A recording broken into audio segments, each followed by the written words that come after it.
मित्रों नमस्कार, मैं हूं अनुज वर्मा और आप देख रहे हैं लक्ष्य संधान। लक्ष्य संधान के इस मंच पर आप सभी मित्रों का हृदय तल से अभिनंदन है।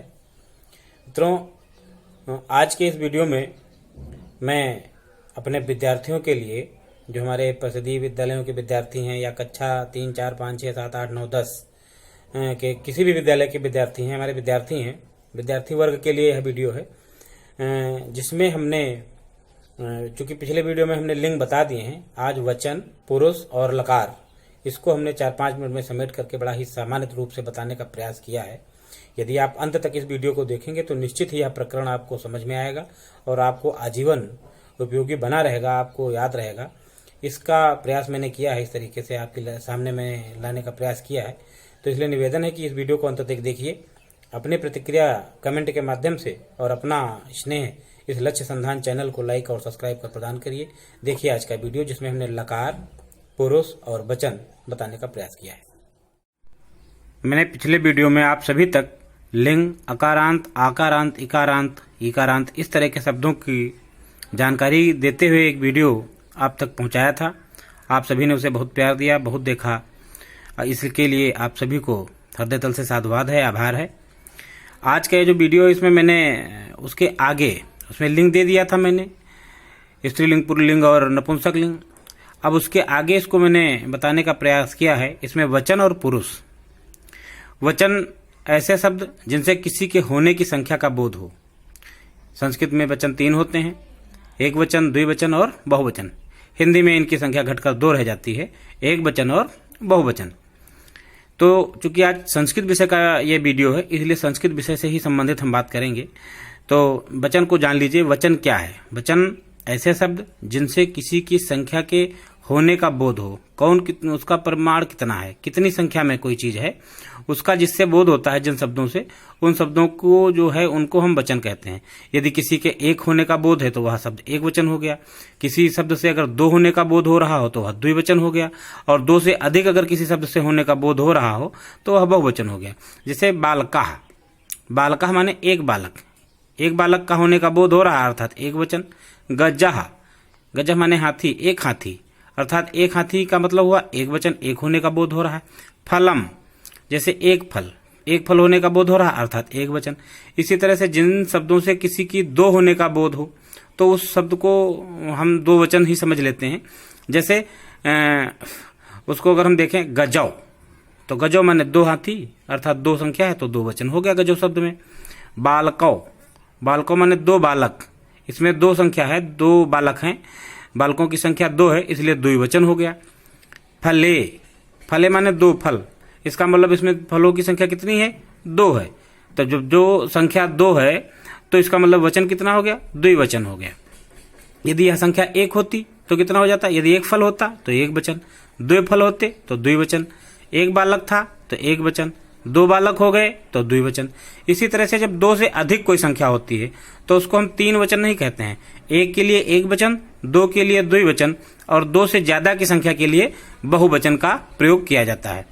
तो जैसा मैंने बताया कि यदि बालकाः आ जाए यानी कि एक बालक, तो यह क्या हो गया? एक वचन हो गया।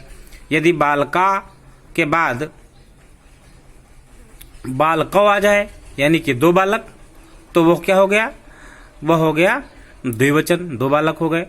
फिर आ जाए जैसे बालकाः, तो बालकाः माने 2 से अधिक यानी कि बहुत से बालक।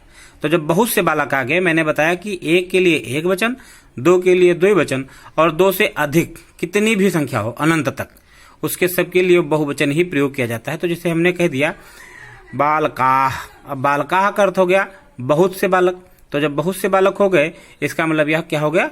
बहुवचन हो गया। गजाः, बहुत से हाथी, इसका मतलब बहुवचन। फलानि, बहुत से फल, इसका मतलब बहुवचन। इस तरह से ये वचन हो गया। वचन ऐसे शब्द जिनसे किसी भी वस्तु के उसके परिमाण में होने का बोध होता है, कितने परिमाण में कौन सी चीज है, उसको हम वचन कहते हैं। एक अगर कोई चीज एक का बोध करा रही है तो एक वचन हो गया। यदि वह 2 की संख्या में है तो द्विवचन हो गया, और 2 से अधिक की संख्या में है तो बहुवचन हो गया।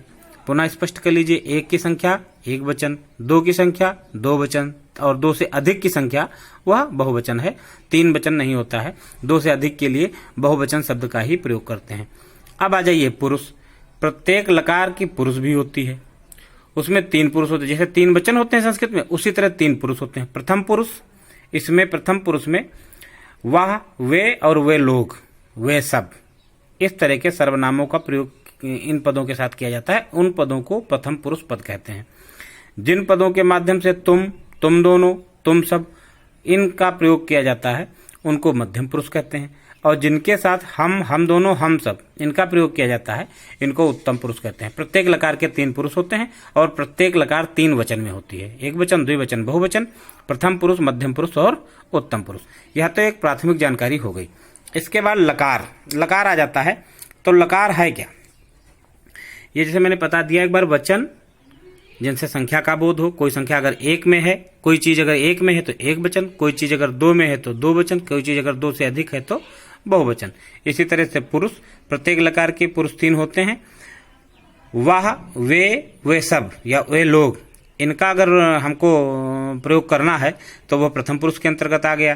तुम, तुम दोनों, तुम सब, इनका प्रयोग करना है तो वह मध्यम पुरुष के आ गया। और हम दोनों, हम सब, यह प्रयोग है अगर तो यह उत्तम पुरुष आ गया। इस तरह से 3 वचन 3 पुरुष यह हो गया। अब आगे हम देखते हैं लकार। लकार को हम हिंदी में काल कहते हैं। क्रिया की अवस्था, क्रिया किस अवस्था में है, इसको बताने वाले जो शब्द हैं वो लकार कहे जाते हैं। क्रिया किस अवस्था में है, इसको बताने के लिए जिन शब्दों का प्रयोग किया जाता है उनको लकार कहा जाता है। यद्यपि संस्कृत की बृहद व्याकरणों में यदि आप पढ़ें, वैदिक व्याकरणों में पढ़ें, तो वहां पे तो लकारें विद्वानों ने 10 बताई हैं। 10 विभेद बताए हैं लकारों के।